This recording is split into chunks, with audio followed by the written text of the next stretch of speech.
doctor y magíster en Psicología Social por la Universidad Autónoma de Barcelona. El doctor Nelson Molina participará con su ponencia titulada Narrativas de guerras efectivas, aún con verdad. Recibamos al doctor Nelson con un fuerte aplauso.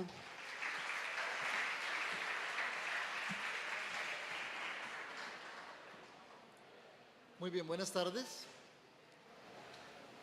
Me siento muy complacido de estar en este evento por la invitación y por la posibilidad de compartir siempre reflexiones y discusiones que va uno teniendo en privado y en colectivo con colegas.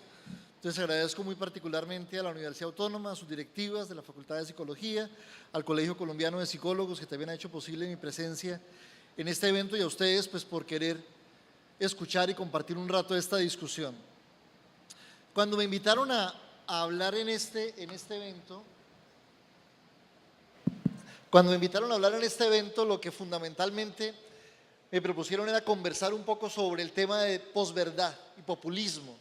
Y parte de mi trabajo ha venido siendo alrededor del conflicto armado en Colombia y la paz. Y ese es un tema que sin lugar a dudas a todos por activa o por pasiva en Colombia nos está atravesando hace por lo menos 5 años y eso pues es interesante.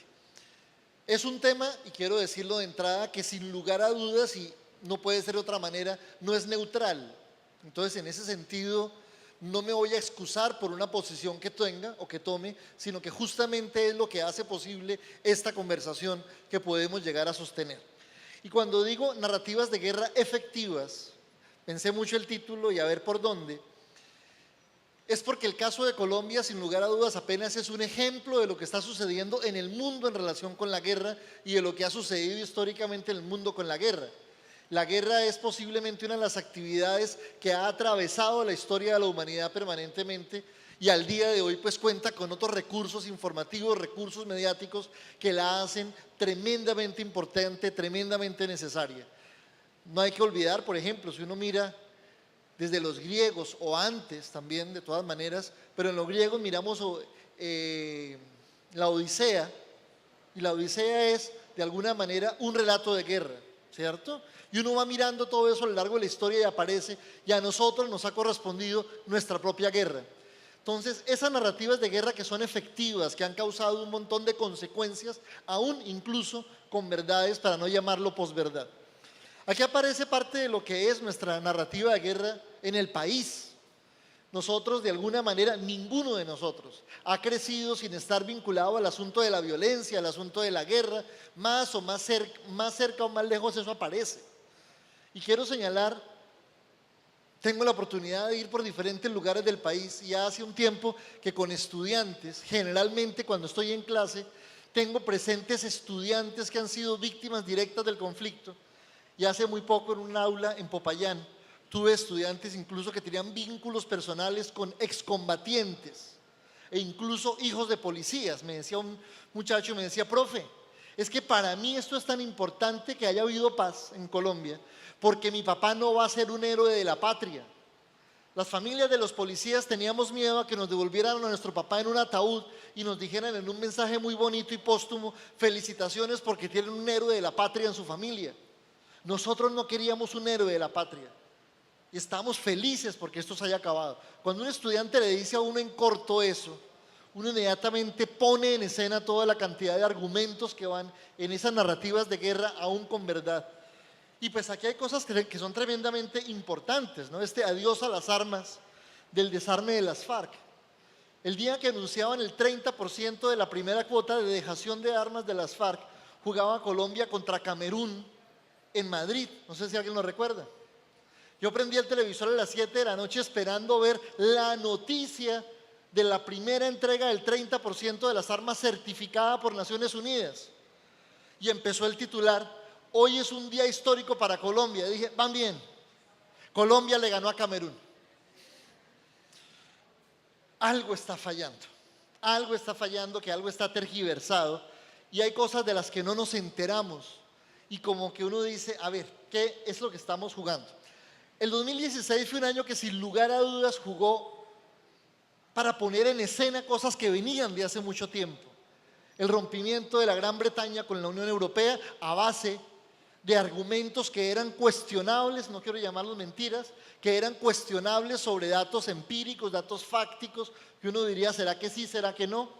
La misma campaña de Trump, todos la conocemos, de alguna manera con los tweets, con la información apresurada, emotiva, que iba dando de forma inmediata en diferentes momentos, y sin lugar a dudas esta pancarta, que durante la campaña del plebiscito fue muy impactante, y es: si no quiere ver a Timochenko presidente, vote por no en el plebiscito.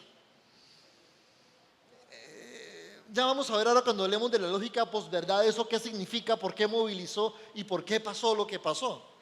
En la semana del plebiscito, yo estuve aquí en Barranquilla el martes y miércoles también, y había un gran optimismo en relación con el sí. Sin embargo, nosotros teníamos unos datos que posiblemente salía lo que salía, y salió. Y eso fue movido a base de situaciones que movilizaron emocionalidades, que ya lo voy a señalar. Entonces, el 2016 es el año en el que aparece la noción de posverdad, pero esa noción de posverdad que se hace más visible, no es que se la hayan inventado en el 2016, es una noción que viene de tiempo atrás, y uno la podría asociar a lo que ha sido la política permanentemente. Es decir, esa condición de desarrollo de ciudadanía de las personas, de la opinión pública, del debate racional, de la modernidad. Si uno lee Habermas, por ejemplo, en Habermas se encuentra en Historia de la Opinión Pública el debate posiblemente de la verdad.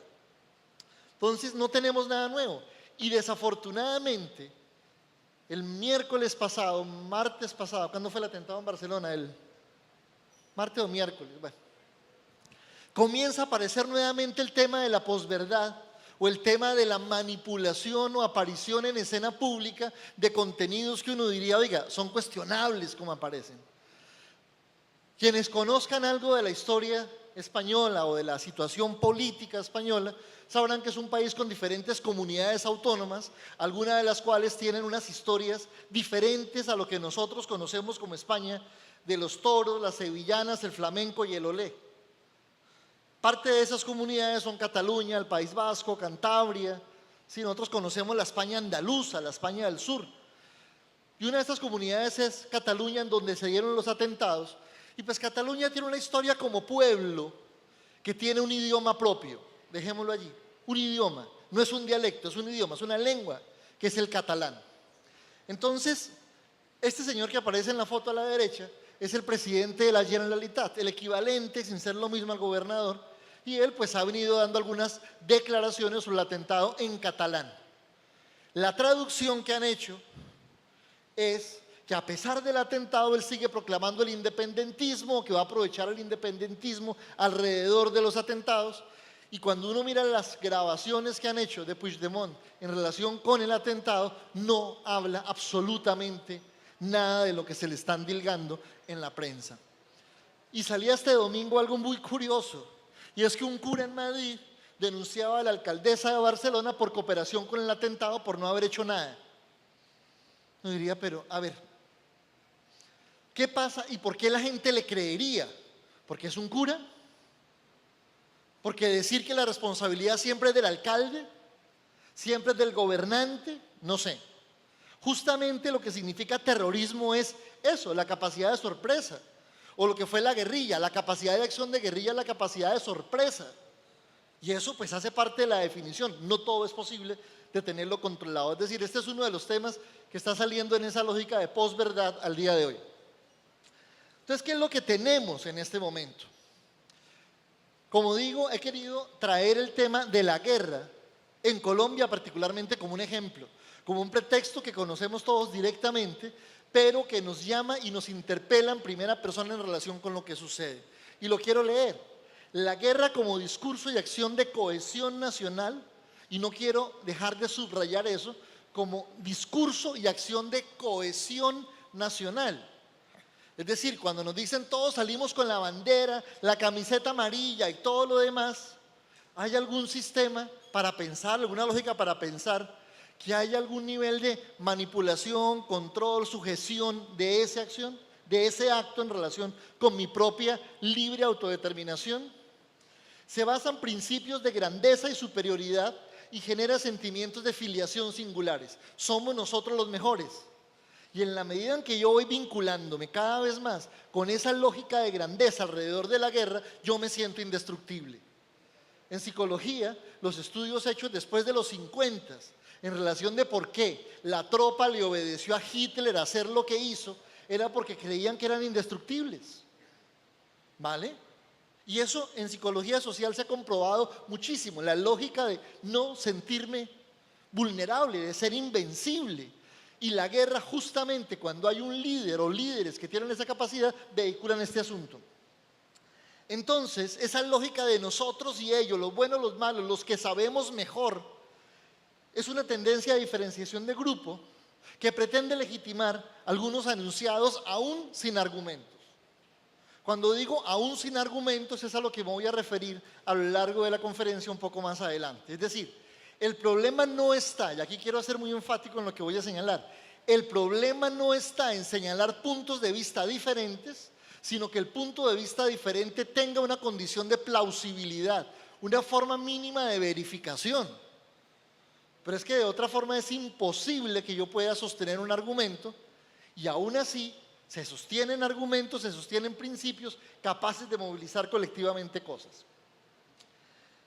Pensando en esta conferencia me encontré con este libro que lo recomiendo muchísimo, realmente es un conjunto de 14 ensayos muy bueno, en la era de la posverdad se llama, y explica claramente lo que estamos entendiendo como posverdad. Y allí, en la introducción, aparece una definición que da el diccionario Oxford este mismo año. Este es un libro de abril de este año. Y quiero hacer énfasis y quiero detenerme de leyéndola parte por parte la definición de posverdad. Adjetivo que denota o que se refiere a circunstancias en las que las apelaciones a las emociones y a las creencias personales influyen más en la formación de una opinión pública que los hechos objetivos. Es decir, ojo ahí con dos cosas, emociones y creencias personales. Eso es lo que se ha movilizado y se moviliza cada vez que hablamos de la lógica posverdad. Es decir, estamos hablando de una apelación a lo que yo siento y como yo lo siento, es verdadero. No es que yo lo siento, yo no soy falso. Esa es la lógica de la posverdad. Como yo lo siento, ¿cómo me va a decir que eso no es cierto? No es que soy yo, un poco la lógica de todo el mundo es que soy yo me he dado cuenta. Discutía con una colega hace unos meses y medio en España sobre algún tema del proceso de paz. Me decía, Mono, ¿usted está seguro que ninguno de los guerrilleros que dejen las filas de las FARC va a ser nuevamente miliciano? Le dije, por cuenta del proceso sí, por cuenta de las personas no. Porque es que el proceso no está promoviendo que la gente se vaya a milicia, se vaya a Bacrim. Pero la decisión de cada persona es otra cosa. Yo puedo pensar que el proceso tiene estos. Y me dice, ay no, pero entonces, pues ¿qué? Uno que se vaya ya daño el proceso. Mira, mujercita, que esto no es así, Julanita, que tal y tal cosa. Ah, no, pero es que si no funciona para todos, no funciona para ninguno. Duramos media hora intentando conversar del tema y la conclusión es, bueno, es que yo me doy cuenta de eso está mal. Ah, bueno. Pues, ¿qué hacemos? Es decir, si usted lo dice, pues láncese a la presidencia, tome decisiones, haga otras cosas, pero eso no es que el criterio personal se vuelve el criterio de lo público, y es lo que voy a desarrollar un poco más adelante con algún nivel de detalle. Entonces, el tema de la posverdad, quiero hacer énfasis en eso, lo que entendemos por posverdad, que finalmente no es otra cosa que el debate de lo público y de lo político permanentemente. Está apelando, uno, a las emociones y dos, a las creencias personales. Entonces conversábamos con un colega y aquí indiscutiblemente hay que traer la discusión. El tema es, en la relación de causalidad, ¿Uribe genera pensamientos en la gente o Uribe recoge el pensamiento de la gente? Yo pienso más en la segunda que en la primera. Es decir, alguien que diga lo que yo pienso, pues hombre, si ve que yo estoy bien, si lo dice él, es al revés. La gente siente rabia con lo que hizo las FARC, yo también. La gente siente indignación con muchas cosas, todos lo sentimos. Pero de ahí a suponer que ese es el rasero a partir del cual se evalúan situaciones que con otros hechos alternativos se demuestra que tienen otra connotación, hay un largo trecho. Hay un largo trecho. Y esa es la discusión de hoy por efecto de varias de las dinámicas sociales en las que estamos enfrentados. Entonces es una tensión que existe entre verdad y mentira. Pero no quiero centrarme en el problema de si es verdadero o es falso, porque ese sería un dilema epistemológico mucho más grande. Entonces aquí posiblemente entre una contradicción. No es un problema de decir la verdad o de decir la mentira. E introduzco una palabra que voy a ir usando a medida que avance y es la noción de plausibilidad. Lo que se dice es plausible, es posible, es probable o no, ¿vale? Y a partir de esa plausibilidad nos estaríamos acercando a esa lógica de verdad. ¿Desde dónde lo digo? Y aquí creo que hablo más desde una rama de las ciencias sociales, desde un enfoque que desde la psicología. Y es comprender que el lenguaje construye realidades. O sea, la realidad uno puede entender es a partir de lo que decimos en el lenguaje, fundamentalmente. Y uno podría aquí desarrollar horas y horas para desarrollar esta tesis que estoy planteando. Esto tiene muchísimo de largo, pero supongamos esto, ¿vale? En función de lo que decimos en el lenguaje es el mundo en el que creemos, es el mundo que tenemos, es el mundo que hemos desarrollado, ¿vale? Y eso es lo que define la posibilidad de lo que sea verdadero o falso en determinados contextos o comunidades de pensamiento. Es decir, eso que desarrollamos en el lenguaje es desarrollado en función de contextos, en función de conversaciones, y no es solamente porque haya verdades universales, en lo más mínimo. Por ejemplo, y el lenguaje son prácticas. Hablaba con una colega que trabaja en temas de paz y durante un tiempo trabajó en Buenaventura, el puerto del Pacífico. Y un domingo terminó absolutamente agotada del trabajo. Y se fue y se sentó en un sitio y pidió una cerveza. ¿Ya? Y se le acerca un caballero por detrás y le dice: ¿cuánto cobra hoy? ¿O cobra más por ser día festivo? Y ella dijo: ¿me habla a mí? La persona que la estaba atendiendo le dijo al señor: viene, no moleste. Ella pagó muy rápidamente, se fue muy asustada y le comentó a los colegas de trabajo al día siguiente. Le dijeron: en Buenaventura ninguna mujer sale sola, porque si sale sola es que va en plan de conseguir trabajo. Y lo que le pasó es, o sea, los códigos del lenguaje, los códigos del significado son contextuales, no son universales. Y eso es lo que define comunidades de pensamiento. Entonces, en ese sentido, lo que tenemos es que todo lo que decimos, todo lo que pensamos, hace parte de un sistema de significación que define posibilidades condiciones de posibilidad, condiciones de posibilidad, de plausibilidad, algo que puede llegar a ser. Y en ese orden de ideas, lo que yo quisiera que recordáramos muy fuertemente es: el lenguaje es una ética que contiene principios relacionales. La forma como hablamos, lo que hablamos, el contenido, la categoría, la palabra, es una condición ética, es un valor. Entonces, cuando le dicen a uno, por ejemplo, todos nos hemos visto enfrentados a una situación de discusión de pareja entre amigos y uno está en la mitad de ellos. ¿Cierto que sí? Y los dos le dicen a uno: pero es que tal cosa, y el otro: es que tal cosa. Lo que estamos entendiendo es una ética de acuerdo a la relación. ¿Quién tiene la verdad? Uno dice: a mí no me ponga a tomar partido. ¿Conocen esa situación? Porque en esa microsituación lo que estamos viendo fundamentalmente es que lo que me están diciendo vehicula valores, vehicula principios, y uno debería tener la posibilidad de tomar perspectiva. Entonces, en esta lógica de lo que venimos diciendo, ¿qué pasa? Y me parece fundamental que lo entendamos de esta manera. Tenemos las tecnologías de la inteligencia, es decir, eso que cada vez hemos tenido la posibilidad de crear y de perpetuar para tener memoria, para tener recuerdos, para trascender generación a generación. La escritura a través de papiros, pero era el papiro, a menos que alguien lo copiara y había 2 o 3 copias del papiro. Gutenberg genera la imprenta. Y la imprenta en el siglo XVIII genera la posibilidad de multiplicar una gran cantidad de textos y hacer más pública la divulgación de documentos. Y eso es lo que hace justamente que a Colombia, a final del siglo XVIII y comienzos del XIX llegue una copia de los derechos humanos con Nariño, por ejemplo. Y eso es lo que se denomina una de las causas de la independencia en Colombia con la Revolución Francesa, por la imprenta, que se empiezan a multiplicar los libros. Yo aquí recomiendo un libro que se llama La historia de la opinión pública de Habermas. Y lo que Habermas plantea en la historia de la opinión pública es justamente ese dilema de cómo vamos a través de estos conocimientos enriqueciendo la discusión de lo público. Leer algo que no me tocó a mí vivir me enriquece, pero en versión única por el papiro. Si luego lo leo en un libro y otro en otro lugar leyó el libro, todavía mejor. Pero luego llegó el radio y todo el mundo decía que el radio iba a acabar con la comunicación, era el peor enemigo del mundo.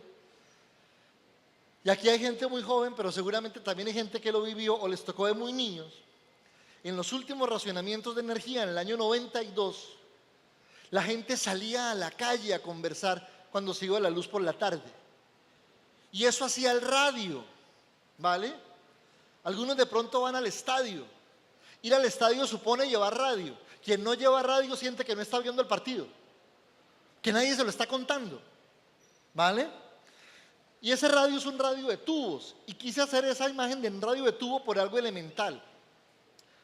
Y aquí me perdonan el vainazo que voy a tirar. Muchos de nuestros abuelos, bisabuelos, tenían un radio de tubo.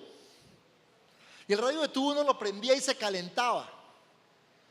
Y nuestros viejos compraban las enciclopedias de Salvat o del Círculo de Lectores. Y los viejos conocieron el mundo sin salir de la casa. ¿Conocen esa experiencia? Conocieron el mundo sin salir de la casa. Y sabían del museo, sabían del sitio, sabían de la cosa. Nosotros tenemos hoy en día todo y no conocemos nada.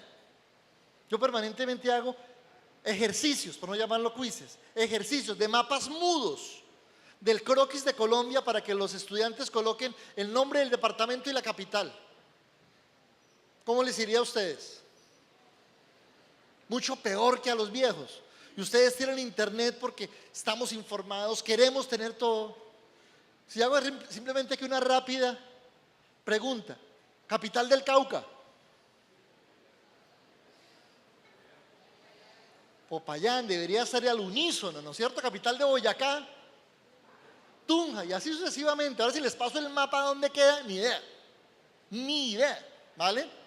Bueno, el radio, luego vino el televisor y la gente se reunía alrededor del televisor. Y luego vino el computador, la computadora, ¿cierto? ¿Qué caracteriza papiros, imprenta, radio, televisión, computadores? Generalmente el contenido nos es dado y recibimos lo público a través de esos aparatos. Cuando tenemos hoy en día aparatos que desarrollan eso que llamamos tecnología de la información y la comunicación, no todos los contenidos nos son dados, sino que los contenidos los colocamos nosotros. Entonces, con que yo lo coloque y tenga 30 likes, ya, la sociedad piensa como yo. Ah, no, es que están de acuerdo conmigo. Y eso es lo que viene generando ese fenómeno llamado posverdad, personal y emocional. ¿La pillan? El cambio, antes la opinión pública era un debate de argumentos propuestos que entraban a discusión. Hoy en día, uno es el que propone y con 3, 4 likes, pues ya es público y eso es muy importante. Esto ya está dicho, el tema de la plausibilidad, y ahí es donde estamos, que yo quiero llamar la atención. Entonces, hoy más que nunca, y hago énfasis en esa categoría, la ciudadanía requiere de un criterio de racionalidad. Pero ojo, es lo mismo que analiza Habermas en la historia de la opinión pública. Ustedes leen La República de Platón y dice exactamente lo mismo.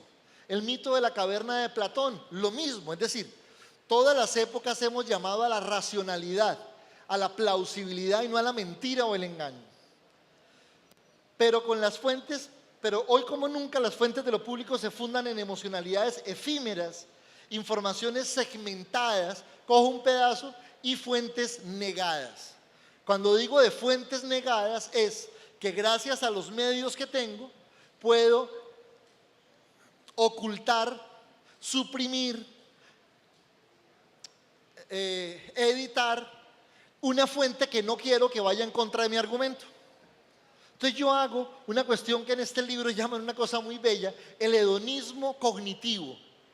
Y el hedonismo cognitivo no es otra cosa que buscar todas las fuentes que son complacientes con mi forma de pensar. Y si hay gente que piensa como yo, pues yo tengo la verdad. Incluso en contra de que haya plausibilidad en los argumentos que estoy señalando. Entonces, eso es lo que ha pasado con algunas narrativas de paz y guerra en Colombia. ¿Vale? Y vale la pena mirar un análisis de este asunto. Y hago énfasis en las escasas fuentes de contrastación. Y aquí hay un ejemplo que creo que es más que diciente. En el hay que salir a votar berracos. Cuando leía eso y pensaba en esta conferencia, inmediatamente, claro, cuando el estratega de campaña dice es que tenemos que sacar a la gente a votar berraca, ¿a qué está aludiendo? A lo que la gente cree individualmente, que es emocional, y si se lo dice una fuente autorizada, pues es verdad. Así no sea cierto, así no sea plausible. ¿Me hago entender? Eso pasó en el Brexit, pasó en el plebiscito, pasó en lo de Trump, está pasando en Cataluña, está pasando con los temas ambientales, el ingeniero lo decía. Cuando una multinacional también de alguna manera coloca un argumento que técnicamente no es viable, ¿qué está haciendo? ¿Soy claro en lo que quiero decir? Entonces, en el hay que salir a votar berracos, lo que está de por medio, con independencia de quién lo diga y cómo nos caiga, el tema es, están apelando al fuero privado con una alta emocionalidad porque es verdadero. Y aquí quiero tener unos criterios históricos para contrastar. Hace 8 o 15 días estábamos en Medellín en un foro sobre temas de paz. Y una profesora de la Universidad de Rosario en Argentina, asesora de UNICEF, dijo algo tremendamente interesante. Empezó diciendo, además imagínense, en Medellín hay que tener un criterio de autoridad fuerte para poder hablar a favor del proceso. Digo, yo soy profesora de de historia de acuerdos de paz. Mi objeto de estudio son los acuerdos de paz. Y les puedo decir que no hay ningún acuerdo en la historia de la humanidad como el de Colombia. Es muy bueno. Tiene que decirlo un extranjero para que sea cierto. Lo dicen alguien de acá, es pro gobierno. O sea, no hay nada que hacer. Seguimos teniendo el fetiche de lo extranjero, ¿no es cierto? No tenemos racionalidad propia. Pero algunas cosas que se dijeron sobre el proceso que no fueron ciertas. Por ejemplo, y aquí traigo para hacer memoria, es que este proceso está durando mucho tiempo. La negociación con el paramilitarismo duró 3 o 4 años. La zona de distensión con las FARC en el Caguán, equivalente al territorio de Suiza, todo lo grande de Suiza fue la zona de distensión del Caguán. Ahí la agenda propuesta, no pactada, la agenda propuesta con las FARC, y esto hay que ir a los documentos, no me lo estoy inventando en favor de nada, tenía más de 30 puntos que reformaban el Estado, en cabeza del presidente Andrés Pastrana en ese momento, de quien no dudo de la buena fe que tenía. Honestamente lo creo. En Colombia cada presidente ensayó la forma y a este le funcionó. ¿Vale? 30 puntos, pero que nunca se convirtieron en agenda. Fueron puntos para una mesa de diálogo o de una mesa de diálogo. El Caguán jamás inició ronda de negociación. Siempre tuvo rondas de diálogo. ¿Estamos? Al Caguán, todo el que quería ir podía ir. Todo el que quería hablar podía hablar. Y luego se dijo que el tema de La Habana era a escondidas, que nadie podía ir, pero todo lo que se criticó del Caguán se corrigió con La Habana. Entonces, ¿dónde nos ubicamos nosotros sobre un aprendizaje u otro?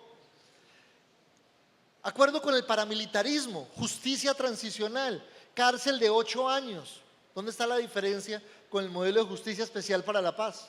Es idéntico, porque ese modelo implementó un montón de cosas. Otro argumento que no está colocado en la presentación y lo quiero señalar, es que los desmovilizados se van a tomar el país. Miren, hay un dato muy interesante. El segundo de la Agencia Colombiana para la Reintegración, hoy en día llamada Agencia de Reincorporación y Normalización, es un psicólogo de Medellín.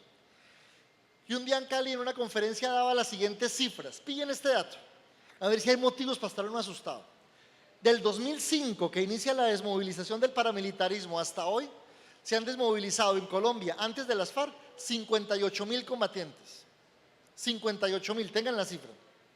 De los 58.000, 35.000 fueron desmovilizaciones colectivas del paramilitarismo. 18.000 desmovilizaciones individuales voluntarias de las FARC y los 6.000 restantes ELN. ¿Cuántas personas hoy en día están en las zonas veredales de las FARC?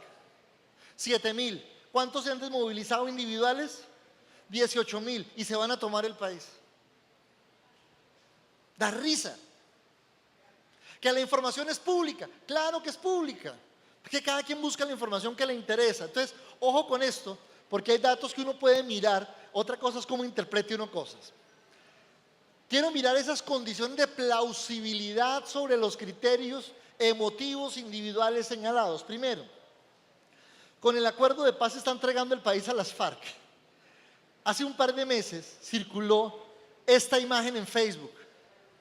Santos confirma que Timochenko será presidente del Senado en 2018. ¿Alguien la tuvo en su Facebook? Salió un montón de gente a decir, claro, se sabía, es el colmo. Cuando uno abría la noticia, decía, esta es una noticia falsa para verificar qué tanto la gente confirma las fuentes a partir de las cuales sigue lo que está leyendo. Esto se volvió viral al punto que El Espectador hizo una nota sobre esta viñeta en Facebook. Entonces, un ejemplo más. Segundo, las zonas transitorias de reubicación serán utilizadas para actividades ilícitas. Hoy estamos a 22 de agosto. El pasado 15 de agosto, las zonas veredales se acabaron. Se acabaron. Naciones Unidas certificó la dejación de armas. Todos están censados. Inclusive, algunos de esos excombatientes tuvieron que volver a hacer o hacer por primera vez documentación ante la Registraduría Nacional del Estado Civil. Para que Naciones Unidas los pudiera certificar, debían tener documentos y algunos no tenían. Algunos de ellos eran analfabetas y están entrando a partir del 16 todos los programas de educación con el SENA y la UNAT a las zonas veredales. Ah, no, pero es que eso está haciendo pues manga por hombro. Yo quiero invitar a acercarse un poquito más a la cosa y mirarlo. Es posible que aquí algunos de ustedes hayan postulado el programa Manos por la Paz, ¿sí o no? Y Manos por la Paz es ir a ver esas realidades. Sencillo. Esta foto a mí me gusta mucho y ya cuento cosas. En el mes de marzo, en Sincelejo, me encontré con una señora de la Asociación de Víctimas de Montes de María y me dijo, doctor, mire, yo le pregunté, ¿usted qué opina del proceso? Me dice, nos alegra muchísimo. ¿Y usted qué cree que va a pasar con las FARC? Me decía, mire, yo creo que es posible que algunos los maten, porque es muy difícil la derecha en este país. Es muy posible. ¿Y ustedes qué opinan de eso? Mire, hace un tiempo, doctor, nosotras hubiéramos dejado que eso pase. Hoy en día queremos proteger los campamentos. Dije, ¿por qué? Porque algunas de nosotras dábamos por desaparecidos a nuestros hijos. Después de que están las zonas veredales, los muchachos nos han comenzado a llamar. Hijos que teníamos desaparecidos, algunos están apareciendo en zonas veredales porque ahora sí pueden llamar. Y esta foto me gusta muchísimo porque fue la movilización de la tropa de la guerrilla hacia las zonas veredales, y lo más bonito que a mí realmente me emocionó era ver que la gente de las comunidades a donde habían atacado históricamente los recibía con banderas blancas y con fiesta. Yo me preguntaba si en Bogotá hubiera pasado lo mismo. Entran a Bogotá pues los exguerrilleros, la berraquera, con su mochila, y Bogotá recibiéndolos con banderas blancas y una zona veredal campamentaria en La Calera. Ese es el país dividido que tenemos. Dos países que no se entienden. Otra, se va a pagar la suma de 1.800.000 mensuales a cada exintegrante de las FARC. Falso. Ya se les está pagando el 90% de un mínimo a través de una cuenta en la Caja Agraria. A partir del 15 de agosto lo comienzan a recibir. Este sueldo lo pueden recibir algunos que se vinculen a actividades de protección como escoltas, pero algunos, no todos, pero como efecto de su trabajo, no como efecto de la desmovilización. Y ojo, este mismo dinero es el que han recibido los 58.000 desmovilizados desde 2005. ¿Estamos claros? Estos días, cuando han empezado las declaraciones de renta individuales, apareció otro meme en Facebook. ¿En qué renglón de la declaración coloco lo que me corresponde aportar para cada desmovilizado de las FARC? Posverdad pura y dura. La respuesta que yo le di en el muro a algunos amigos que postearon ese meme fue: en el mismo lugar donde ha puesto durante 13 años el apoyo al proceso con el paramilitarismo y la desmovilización individual. Porque es la misma plata. Y eso se le ha pagado a 58.000 personas y se les sigue pagando a por lo menos el 50% de ellos hoy en día en el plan de reintegración. Solo las FARC serán sometidas a la justicia. Falso. Recuerden que uno de los debates que hubo era la incomodidad en el ejército en relación con esto. Y igual sector civil, Estado, políticos que hayan incurrido pueden llegar a ser llamados a declarar en aras al esclarecimiento de la verdad, que es lo fundamental en el proceso de transición. No se rendirán cuentas ante la justicia. Esto, que es la Justicia Especial para la Paz, apenas va a empezar. Entonces ustedes me dirán: ah, no, Nelson, pues es que sobre lo que va a pasar, ¿de qué hablamos? Colegas, hace un año todo lo que he hablado hasta el momento era pura fantasía y se ha cumplido.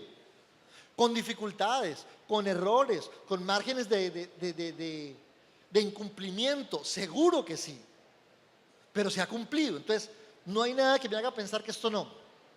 Jurisdicción Especial para la Paz, premisas de plausibilidad. Esto, miren, antes de que la guerrilla empezara el proceso de dejación de armas, un día sale una noticia: el ejército encuentra una caleta de las FARC en no sé dónde del Caquetá, y el revuelo.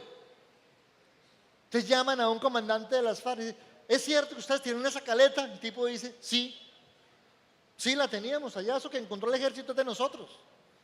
¿Y por qué estaba allá? ¿Y por qué? Nosotros hace un mes, cuando llegamos a las zonas veredales, le entregamos a Naciones Unidas, y de eso hay actas públicas, la ubicación de 800 caletas. Todo eso es público. Y el 1 de septiembre se debe completar la extracción de caletas. Y Naciones Unidas ha certificado eso ya. Ya van más de 500 caletas evacuadas. ¿Ustedes quieren ver eso? Página del Alto Comisionado para la Paz. Página, Manos por la Paz no es. Bueno, pero aquí están datos, ¿vale? Más datos. Más datos. Plausibilidad de lo que se está diciendo sobre desminado. Esto me parece tremendamente bello. El país tiene menos minas, pero sobre todo miremos este dato: víctimas de minas antipersonas. En el año 2015, 222. En el año 2016, 89, y este año van 20. ¿Esa no es una cifra que dice que algo cambió? Podemos tener toda la rabia que queramos, pero hay datos que están diciendo que la probabilidad de que yo sea una víctima es menor. Y a eso es a lo que yo apelo. No estoy justificando el contenido ético o antiético de la acción guerrillera, de la omisión o acción del Estado. Estoy sosteniendo el valor ético superior de la defensa de la vida como consecuencia del desarrollo de los acuerdos. Eso es lo que yo quiero señalar. Entonces, ¿qué es lo que tenemos en ese escenario? Cuando decía al comienzo, ya voy llegando a terminar, cuando decía al comienzo que la guerra es uno de los temas alrededor de los cuales se teje el asunto de verdad y posverdad. Y nosotros tenemos nuestra guerra para ese debate. Hoy en día se dice: terminada la guerra, comenzó a aparecer ¿qué tema en Colombia? Corrupción, estaba escondida. Y empieza a aparecer más y más y más. Estamos haciendo finalmente política, pero bueno, podemos hablar de eso después.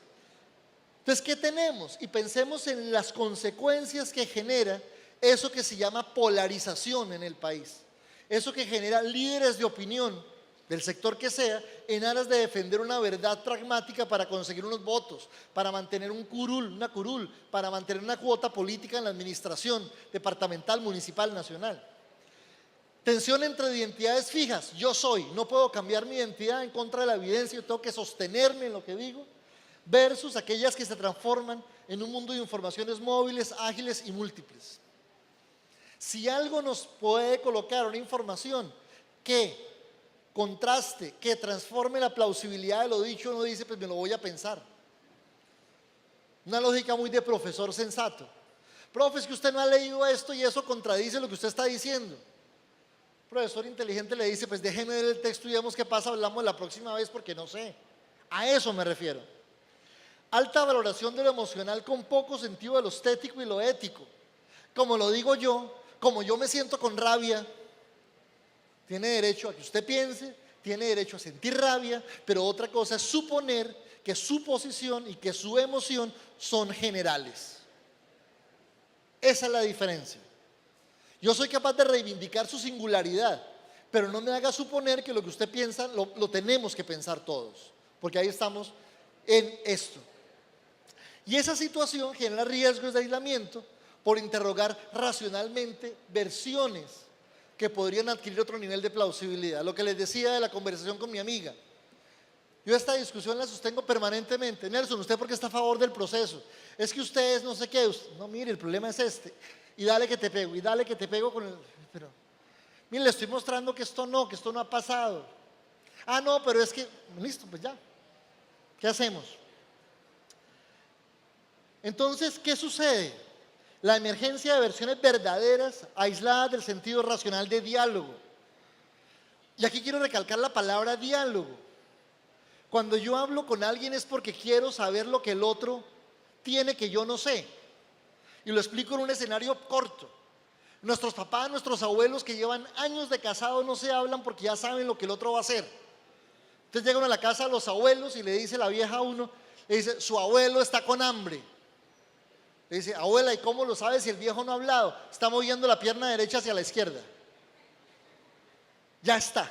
Ahí no hay necesidad de diálogo porque ya todo se sabe. Cuando uno está con el ánimo de seducir a alguien, ¿qué hace uno? Ven, sentémonos, cuéntame quién eres, qué haces. Y uno finge, qué interesante. Y si a uno no le gusta, uno renuncia a esa conversación. Eso es lo que quiero llamar a la atención acá.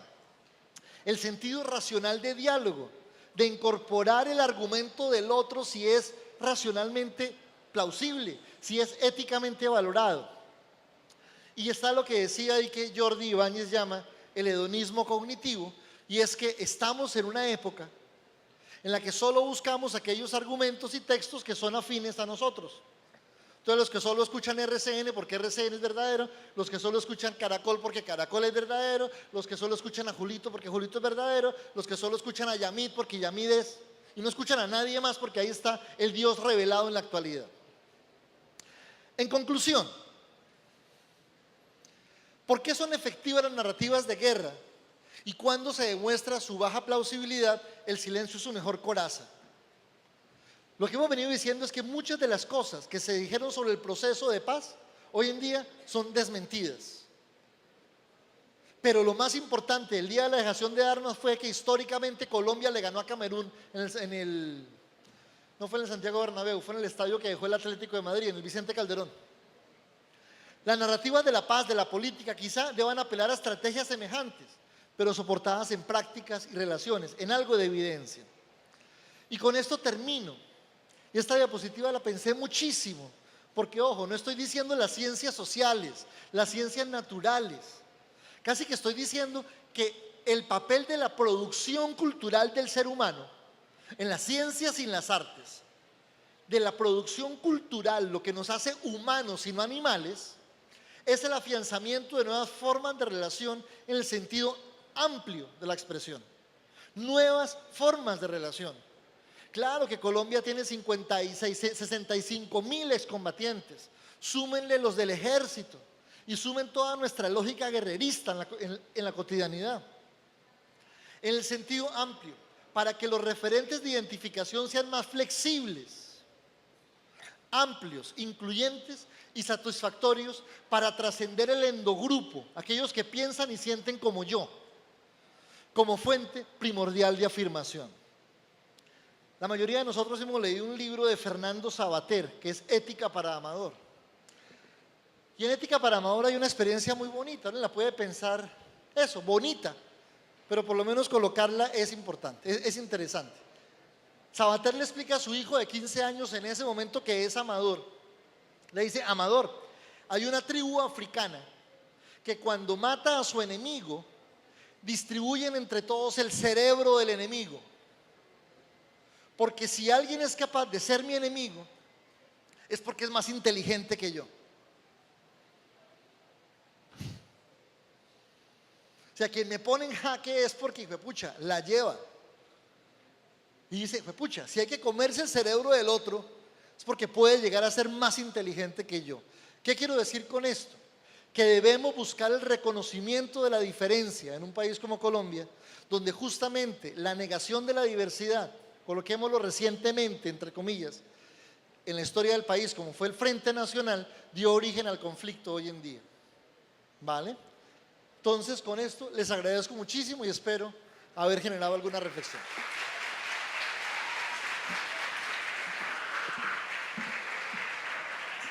Muchísimas gracias al doctor Nelson, y no se nos vaya, doctor, porque abrimos a partir de este momento la ronda de preguntas. Así que los estudiantes o docentes que quieran hacer preguntas pueden levantar la mano, que el grupo de nuestro staff le acercará el micrófono. Así que empezamos.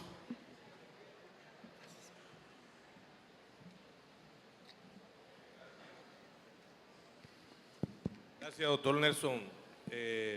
Muy interesante su charla y su conferencia. En lo que usted planteó en la mañana de hoy hace dos segmentos, la verdad y la mentira.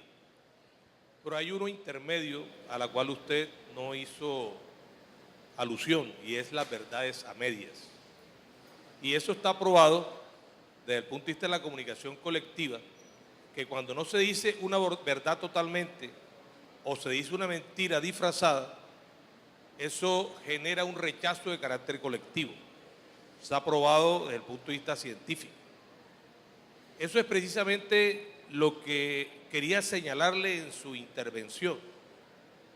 En el país, en el proceso de paz o de negociación con la FARC, se ha vendido el discurso de la paz y la guerra, y se ha dicho que con la sola negociación con la FARC llegaríamos a la paz absoluta, y eso es una verdad a medias, o sea, es una gran mentira.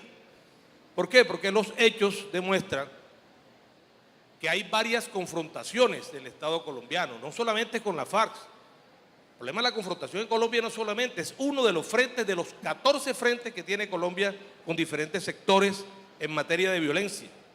Solamente para referirme del ELN, de la disidencia de la FARC, de las BACRIN, de los grupos, de las mafias, del microtráfico, de las organizaciones criminales alrededor de las grandes ciudades, y precisamente allí es donde falló la comunicación en el Estado colombiano. Uno puede estar de acuerdo o en desacuerdo con el proceso de paz, porque ya eso es una posición de acuerdo a lo que uno piense y crea, pero cuando a una sociedad le dicen verdades a medias, como se vendió desde el principio el proceso de paz, paz general, no se habló de una negociación y de la dejación de las armas con la FARC, que era lo más fácil. Si al pueblo colombiano le dice, mire, estamos negociando con la FARC y vamos a llegar a un acuerdo con la FARC, y la FARC ya no va a seguir en actos de violencia contra la población, el pueblo hubiese asimilado de mejor manera la negociación. Pero precisamente con una serie de mentiras de manera sistemática, el pueblo, por lo general, la mayoría del pueblo, y así se reflejó en el voto de referéndum, o en la convocatoria que se hizo, votó por el no, porque el pueblo colombiano, que ya tiene acceso a la información, usted lo dijo perfectamente, no solamente estamos hablando de radio y televisión, estamos hablando de todas las redes sociales, la gente tiene oportunidad de informarse más. Y con el internet, en la cual uno accede a los textos de los acuerdos, accedió a los textos de los acuerdos, se dio cuenta también que habían cosas que no le habían dicho claramente al pueblo. Esa es la razón por la cual de pronto difiero algo, me parece su intervención muy interesante, en el sentido de que hubiese hecho énfasis en que muchos temas no se le habló claramente al país. Estoy de acuerdo con lo que dice en parte, y de eso se trata la conversación.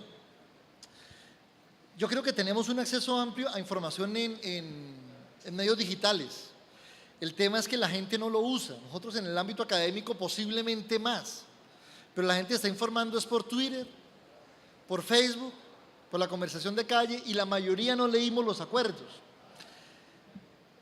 Yo estoy de acuerdo con que maximizamos el efecto de lo que podría ser el resultado del acuerdo, pero también es cierto, y ahí quiero hacer una precisión que no lo hice durante la presentación, y es que cuando se corrige la afirmación posconflicto por posacuerdo me parece muy fina y necesaria, porque es que decir que entramos en una etapa de posconflicto era suponer que los conflictos se iban a acabar, y usted lo dice muy claramente, los conflictos no se acaban, y no se acaban en Colombia ni en ningún lugar del mundo. El papel del sistema político es gestionar conflictos. Donde haya un sistema político es porque hay conflictos. Entonces, yo creo que lo que tenemos que hacer, estoy de acuerdo en buena parte de su argumento, es entender que los conflictos siguen, pero no por efecto de que haya solamente armas, sino que por efectos del escenario social estamos abocados al conflicto, y eso, un sistema político nos ayuda pues a gestionarlo de una mejor manera que no son las armas. Buenas tardes.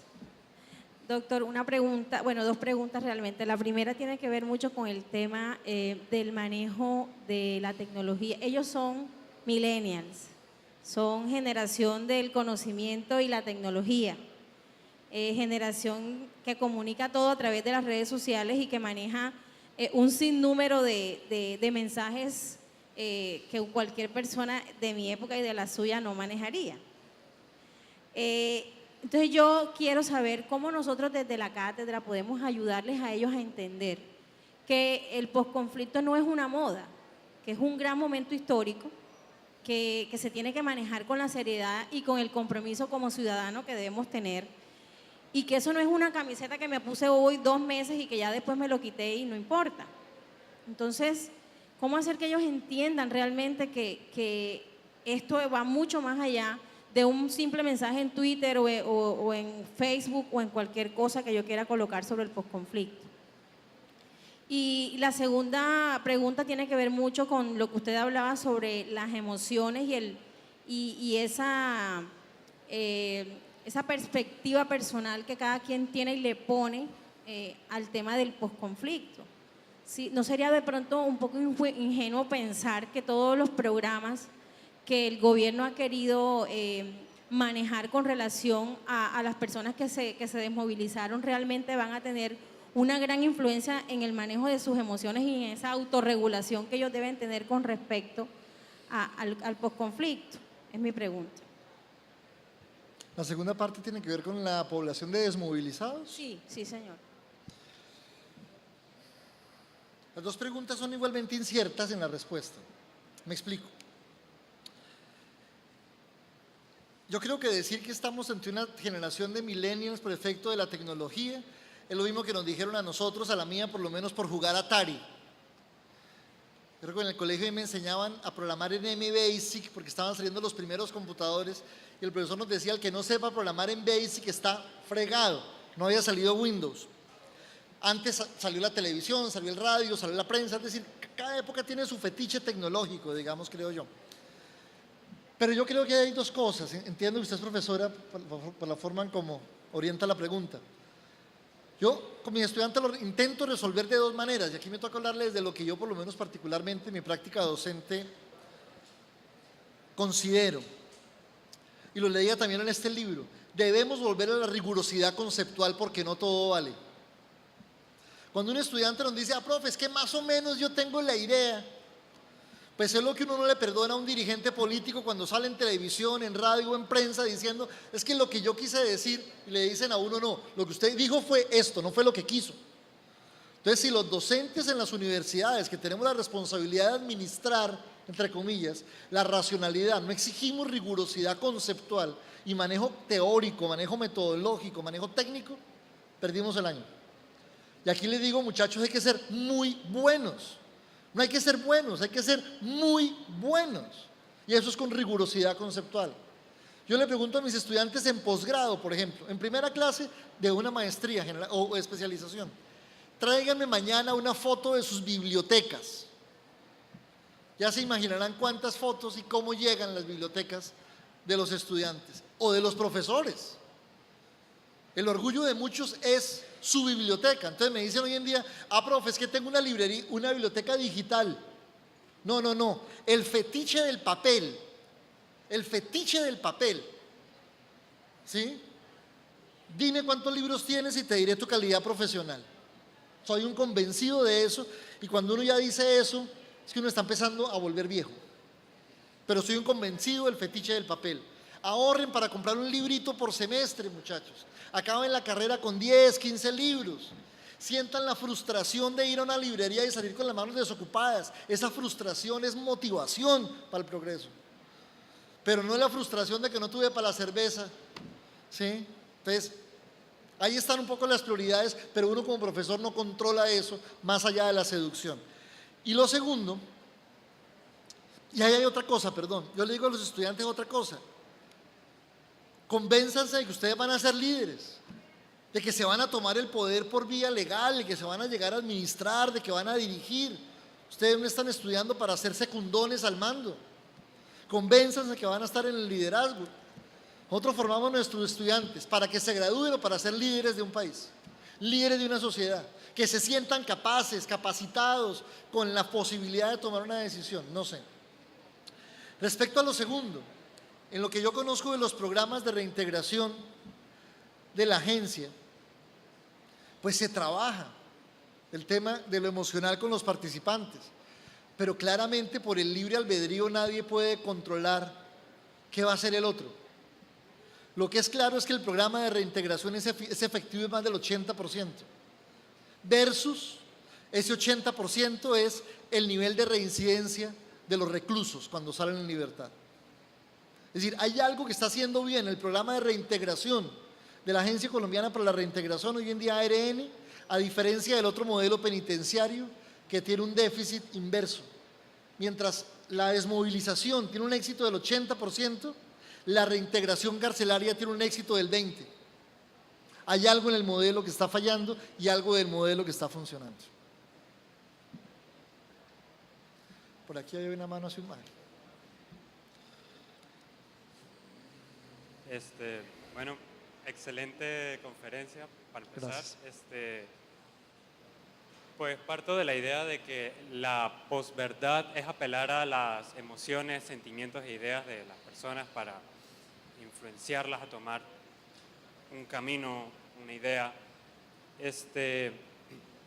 El caso de Colombia es un país muy dividido, ¿no? Los que están a favor y en contra del proceso de paz.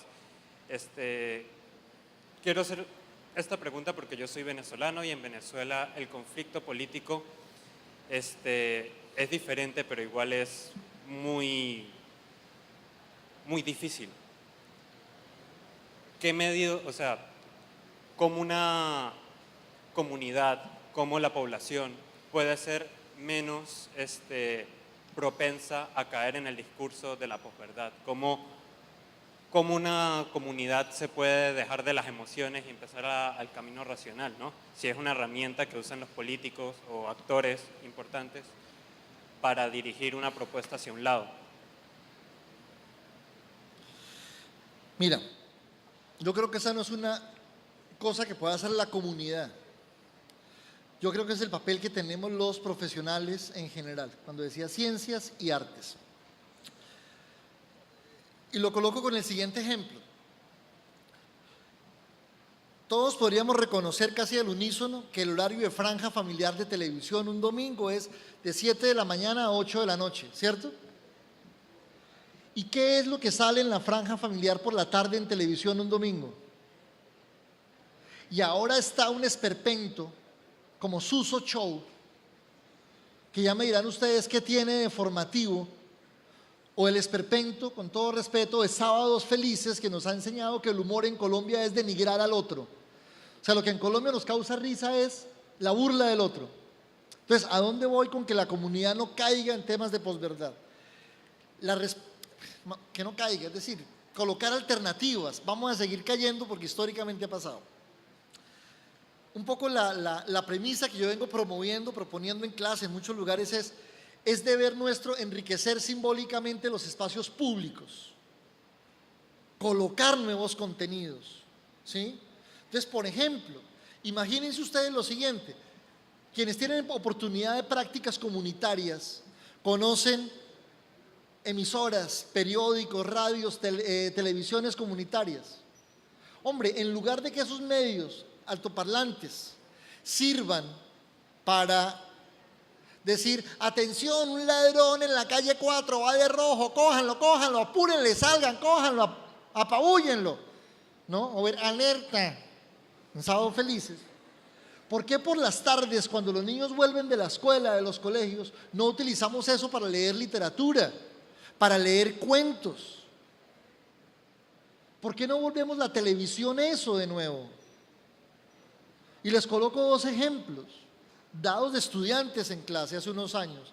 Me dice un día un estudiante: profe, lo que usted está diciendo es esto: mis estudiantes en un colegio están jugando a que quieren ser el capo y la niña las muñecas de la mafia. Esos son los referentes que colocamos para que estas lógicas sigan sucediendo. ¿Qué quieren que les diga? Es decir, yo creo que la comunidad misma per se no se da cuenta de la trampa en la que cae. Pero si nosotros como profesionales tenemos la posibilidad de enriquecer el escenario simbólico a partir de prácticas dialógicas, como lo señalaba en las últimas diapositivas, algo podemos hacer. Es mitigar, no controlar ni prevenir. Y otra cosa, yo creo que el problema no es que los países estén divididos. Todos los países están divididos, hasta las familias. Todos tenemos fragmentos de la familia con los que no hablamos. El problema es cómo gestionamos esa división, si con violencia o con técnicas proactivas, que yo creo que ese es el gran tema. No existen países unidos, eso es falso. Esa unidad es un poco una falacia.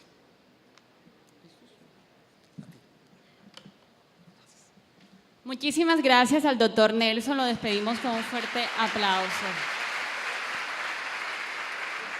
Y por supuesto, muchísimas gracias a toda la comunidad universitaria por acompañarnos en este primer día de Pensando el Siglo XXI.